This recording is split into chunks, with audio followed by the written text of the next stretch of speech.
Vamos falar agora sobre a Santíssima Trindade. A doutrina da bem-aventurada Santíssima Trindade, mesmo ao considerar os nomes de Deus e seus vários atributos, em certo sentido estivemos nos preparando para esta doutrina. É uma das doutrinas misteriosas, difícil de entendermos assim, né? Mas foi revelada na Bíblia. Esta excelsa doutrina da Santíssima Trindade, pois ela é, além de qualquer dúvida, mais misteriosa, né? E mais difícil que todas as outras doutrinas. Não outra doutrina que revela tão claramente aquilo acerca do que concordamos desde o início sobre a revelação na palavra de Deus da sua pessoa, né? Nenhum ser humano poderia ter concebido essa doutrina. Você não vai encontrar isso na história, né, dos homens.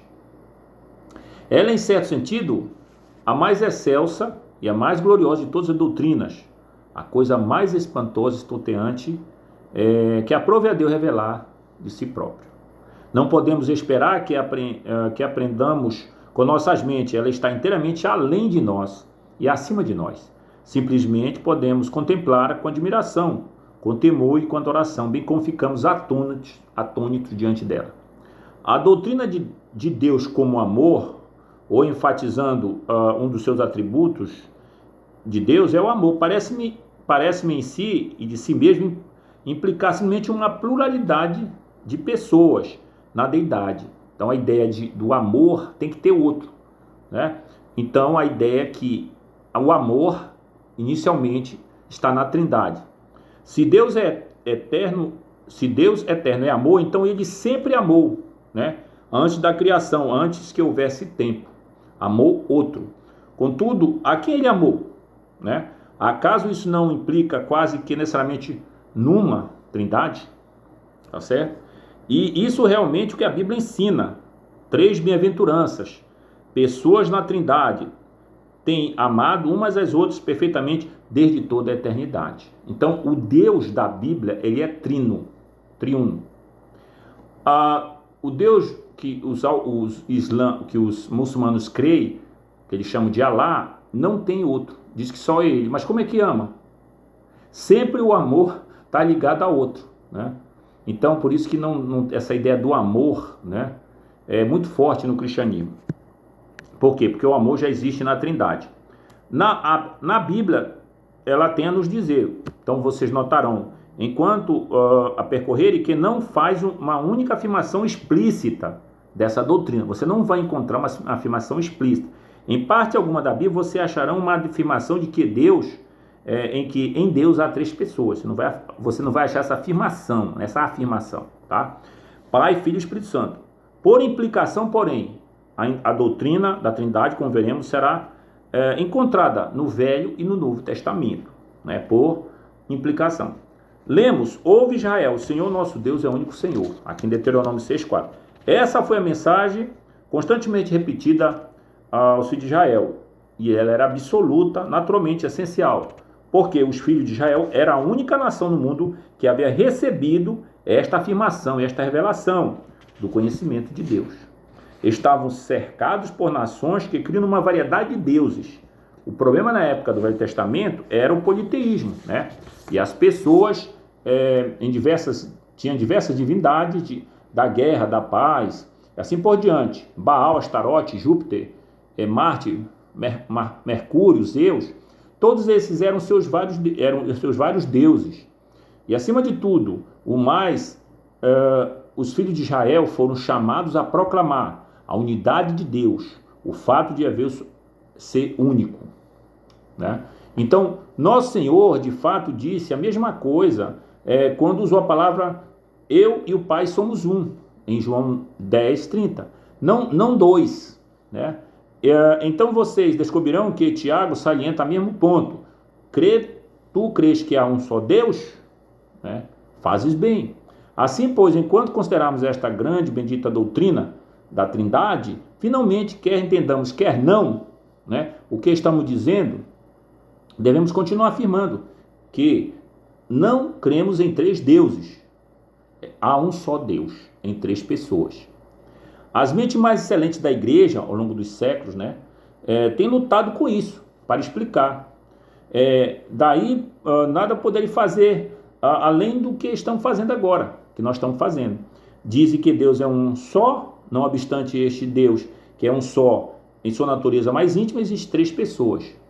Deixe-me apresentar-lhes a declaração da famosa Confissão de Fé de Westminster, que diz aqui, no capítulo 2, seção 3, na unidade da deidade há 3 pessoas de uma mesma substância, poder e glória, Deus Pai, Deus Filho, Deus Espírito Santo. Isso é que ela diz sobre esta grande doutrina, e posso, colocá-lo nestes termos: Pai é Deus, Filho é também Deus, não são 2 deuses, mas o mesmo Deus em substância, o mesmo ser eterno é Pai e Filho. Esta deve ser a nossa afirmação. O primeiro versículo do primeiro capítulo do Evangelho de João nos mostra, nos motiva a dizer isto, né? No princípio era o verbo estava com Deus e o verbo era Deus. Isso soa como algo contraditório, porém é verdadeiro. Isso é o que estou tentando dizer aqui. O verbo é Deus, assim como o Pai é Deus. Todavia não há 2 deuses, há somente uma deidade. Novamente lembro-lhe do que disse nosso Senhor: eu e o Pai somos um. Vocês também encontrarão o apóstolo Paulo dizendo: Cristo, o qual é sobre todos, Deus bendito eternamente, amém. Romanos 9:5. Em Colossenses 2:9, Paulo diz: porque nele habita corporealmente toda a plenitude da divindade. Então em Tito 13, nos é ensinado que aguardamos a bem-aventurança, esperança, crescimento da glória do grande Deus, nosso Senhor Jesus Cristo. Jesus Cristo é Deus, não somente o Pai é Deus, mas o Filho também é Deus. Então, há afirmações explícitas quanto a isso. Contudo, não é só isso. Vocês não podem ler os evangelhos sem descobrir que os atributos ao Senhor Jesus Cristo só podem ser atribuídos a Deus. Tá? Então, por exemplo, sua eternidade, por exemplo, antes que Abraão existisse, eu sou, João 8:58. Tá? Ele não hesita em dizê-lo. Há também sua santidade, bem como sua vida, diz o nosso Senhor, porque como o Pai tem vida em si mesmo, assim deu também ao Filho ter vida em si mesmo. Então só Deus tem vida em si mesmo. E diz também: assim como lhe deste poder sobre toda a carne, para que dê vida eterna a todos, tá? A todos, quantos lhe deste, em João 17:2. Isso só é verdade em relação a Deus, né? Em seguida temos sua imutabilidade. Jesus Cristo é o mesmo, ontem, hoje, eternamente. Hebreus 13:8. Lembre-se de que consideramos isso quando tratamos dos atributos de Deus. Venha a seguir a sua onipotência. É-me dado todo o poder no céu e na terra. Mateus 28:18. Não lhe é impossível. Então vem a sua onipresença. E eis que eu estou convosco todos os dias até a consumação dos séculos. Mateus 28:20. A sua onisciência. Jesus sabia tudo. Não lhe era oculto. Ele sabia o que as pessoas estavam pensando, como diz João, como está em João 2:25. Ele conhecia os pensamentos das pessoas. Ele pode dizer a Natanael: antes que Filipe te chamasse, te vi eu estando debaixo da figueira. João 1:48. Ele podia ler os pensamentos e as imaginações dos receosos mais íntimos dos homens e das mulheres. Então devemos afirmar também que o Espírito Santo é Deus.